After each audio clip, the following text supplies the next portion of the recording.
در مؤسسه دولتی تعلیمی لیسه برای خوانندگان بالایاقت در شهر خوجان با اشتراک مسئولین وزارت معارف و علم، مرکز تحصیلات ایلاوگی ولایت سوغد وابسته به برگزاری آزمون جمهوری شاهنامه‌خوانی سمیناری مشورتی برگزار گردید. گفته شد که در اساس امر پرزیدنت جمهوری تاجیکستان سال روان باری نخست در مملکت آزمون جمهوری شاهنامه‌خوانی دایر می شود. سمیناری مذکور برای هیئت کمیسیه، حکمان و مسئولین آزمون در شهر و ناحیه‌ها راه اندازی گردیده است. مسئولین ضمن یادآوری از ترتیب برگزاری، طلبات برای اشتراکچیان، نظامنامه و دیگر مسائل مهم ابراز نظر نمودند، توصیه‌های مفید دادند.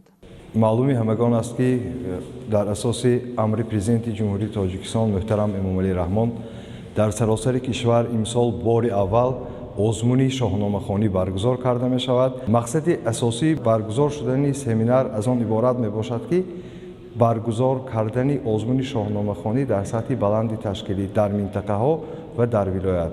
مشاهده می شود که در مؤسسه‌های تعلیمی شهر و ناحیه‌های ولایت سوغد برای اشتراک در آزمون جمهوری شاهنامه‌خوانی خوانندگان و آموزگاران آمادگی همه‌جانبه می‌بینند. شاهاثر بی‌زوال حکیم فردوسی شاهنامه پر از غایه‌های وطن‌دوستی، قهرمانی و جانثاری، ارجگذاری به گذشته پرافتخار بوده، در بلند گردیدن معنویات و تربیت نسل نورز نقش ارزنده می‌گذارد.